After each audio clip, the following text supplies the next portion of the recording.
स्वागत च्यानलमा म सुशान्त। आजको भिडियोमा हामी पार्शियल कलर करेक्सन कसरी गर्ने भन्ने कुरा हेर्न जाँदैछौँ। जस्तो कहिलेकाहीँ हामीले फोटो खिच्दाखेरि कुनै लाइटको सोर्स फरक कलरको अथवा कहीँ रिफ्लेक्ट भएको कलरले हाम्रो पार्शियल स्किनमा चाहिँ फरक कलर देखिन्छ। इक्जाम्पलको लागि यहाँहरूले स्क्रिनमा हेर्न सक्नुहुन्छ।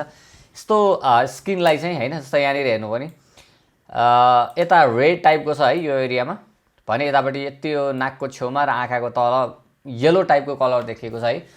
प्राय हाम्रो आउटडोर्सहरू खिच्दाखेरि अथवा ग्रिनरी साइडमा खिच्दाखेरि चाहिँ हल्का ग्रिन टाइपको त्यस्तो आइरहेको हुन्छ, रिफ्लेक्सन कतैबाट परेर हैन। यसलाई चाहिँ कसरी सल्भ गर्ने भन्ने कुरा हेर्न जाँदैछौँ। अब यसको हामीले आज यसलाई सल्भ गर्दै चाहिँ ह्यू स्याचुरेसनबाट हैन, ह्यू स्याचुरेसनको फुल भिडियो मैले फुल्ली एक्सप्लेन गरेको चाहिँ हाम्रो फोटोसपको बिगिनर्स सिरिजमा मैले कम्प्लिट सिकाएको छु। त्यसको लिङ्क चाहिँ म डिस्क्रिप्सनमा राखिदिन्छु।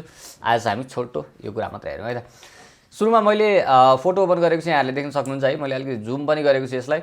अब हाम्रो कलर क्लियरली देखिरहेको छ हैन। यहाँले कलर ठ्याक्कै यसरी चाहिँ पहिला चाहिँ छुट्याउनु पर्यो हैन, कुन कलर देखिएको छ कहाँनिर भनेर। त कुन कलर देखिएको छ भन्ने कुरा चाहिँ पत्ता लगाउनु पर्दैन। एकदम इजी सजिलो स्टेपमा गर्दैछौँ हामी हैन। जस्तै अब हामीले चाहिँ के गर्नु पर्यो भन्दाखेरि सुरुमा हामी ह्यू स्याचुरेसन हामीले यसैबाट सल्भ गर्ने हो हैन। अब यहाँ हेर्नु भने मैले यसको त सबै कुरा एक्सप्लेन गरिसकेको छु। अब सिर्फ आज काम मात्रै गरौँ हैन। जस्तै हाम्रो कलर कुन हो त? येलो कलर हो हैन। अब येलो कलरलाई कम गर्नको लागि हामीले पहिला पनि कुरा गरेका थियौँ। मास्टर्समा क्लिक गरेर यहाँबाट येलो सेलेक्ट गर्ने, त्यसपछि हामीले यो स्लाइडरलाई स्वाट्टै यता तानिदिसकेपछि के भयो त, येलोको मात्रै स्याचुरेसन कम हुन्छ यसरी हैन।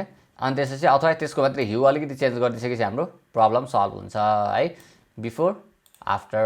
तर यो टेक्निकबाट गर्दा अलिकति राम्रो किन हुँदैन भन्दाखेरि यसो हामीले हेर्दाखेरि त प्रब्लम सल्भ भएको जस्तो देखियो, तर एक्चुअली यसले सबै ठाउँमा असर गरिरहेको हुन्छ क्या। किन भन्दाखेरि हाम्रो स्किनको टोन भनेको अरेन्ज कलरको हुन्छ है, लाइट अरेन्ज हुन्छ, येलो र रेड मिक्स भएको हुन्छ हैन।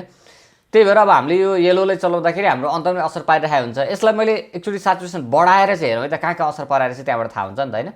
सही बढाएर हेरौँ नि, हेर्नुहोस् त होल स्किनमा असर पारिरहेछ है। अब के गर्न सक्छौँ त हामीले, एकचोटि यसैबाट फिक्स गरेर पनि हामीले के गर्न सक्छौँ, लेयर मास्क युज गर्न सक्छौँ हैन। अब त्यो लेयर मास्क गर्ने यो झन्झटभन्दा सजिलो टेक्निक है, हामीले त्यो वेले गर्दैछौँ। मैले यसलाई एकचोटि फेरि डिलिट गर्ने, स्टार्टिङबाट यहाँहरूलाई देखाउँछु सजिलो हुन्छ बुझ्नलाई। ह्यू स्याचुरेसन लिएँ हैन।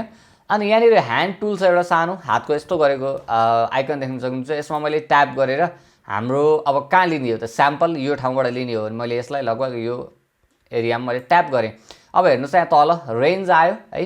अब यो रेन्ज भनेको बिचको दुईवटा पोइन्ट भनेको चाहिँ त्यसले यो कलर भनेर सेलेक्ट गरिरहेको हो। त्योभन्दा बाहिरको ठुलो ठुलो दुईवटा डट्स भनेको चाहिँ त्यो ट्रान्जिसन हो क्या, स्मुथनेसको लागि है।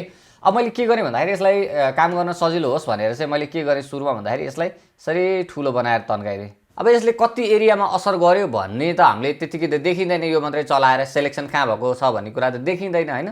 त्यो देख्नको लागि चाहिँ सुरुमा मैले के गरिदिएँ भन्दाखेरि पहिला स्याचुरेसनलाई पुरै बढाइदिएँ यसरी, अनि अरू कुनै कलर सेलेक्ट गरेँ।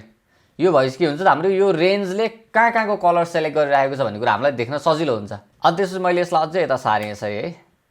अब के गर्नु पर्यो त, हामीले यो पोइन्टलाई यसरी यता सारेर लिएर आउनु पर्यो। अटोमेटिक सबै दुईटै पोइन्ट छ अनि यसरी सानो एकदमै न्यारो बनाएर अनि यसलाई हामीले स्लाइड गर्दै लिएर आउनु पर्यो। कहाँनिर पुग्दा हाम्रो टार्गेटेड चाहिँ एरिया सेलेक्ट हुन्छ, लगभग यहाँनिर हेर्नुहोस् ठ्याक्कै यहाँनिर है।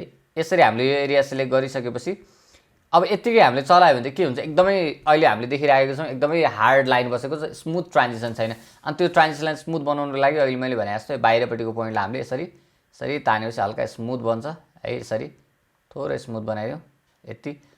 यो भनेको हाम्रो अब के भयो त, यति हाम्रो सेलेक्टेड एरिया भनेको यो मात्रै हो।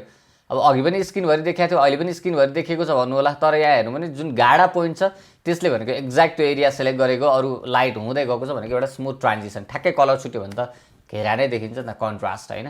त्यो भएर चाहिँ हामीले चाहिँ यसरी स्मुथ गर्नु पर्यो। अब मैले के गर्ने भन्दाखेरि यसलाई डबल ट्याप गर्दा नि रिसेट हुन्छ, अथवा यहाँबाट 0 हाल्दा पनि हुन्छ, अथवा ह्यू लेखेको ठाउँमा डबल ट्याप गर्नुभयो भने हुन्छ है।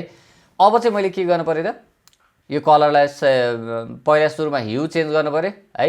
यता आउनुभयो भने रेड मजेन्टा, यता जानुभयो भने झन् येलो र ग्रिन हुँदै आउँछ हैन।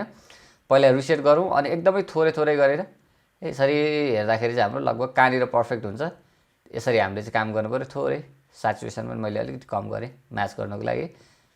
अब यसरी यो चाहिँ हाम्रो लाइटनेस हो है। यसको मैले अगेन भनिहालेँ, यसको फुल भिडियो मैले एक्सप्लेन गरेको छु यो कुरालाई। अब यति गरेपछि हाम्रो हेर्नुहोस् त बिफोर आफ्टर। यसरी यहाँले ह्यू स्याचुरेसन एडजस्टमेन्ट लेयरबाट चाहिँ यति सजिलै कलर प्याचेसहरू भनौँ अथवा कलर रिफ्लेक्सनहरू, पार्शियल कलर यहाँहरूले यसरी करेक्ट गर्न सक्नुहुन्छ। हाम्रो आजको भिडियोमा चाहिँ यति नै थियो। यहाँलाई कस्तो लाग्यो लाइक कमेन्ट सेयर गर्नु होला। यहाँको साथीहरू कोही सिक्दै हुनुहुन्छ भने उहाँलाई रेकमेन्ड गर्नुहोस् हैन।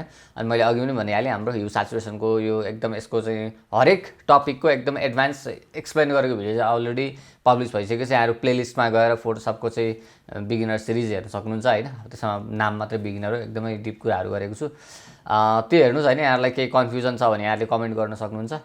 आजको भिडियोमा यति नै गरौँ। Stay connected.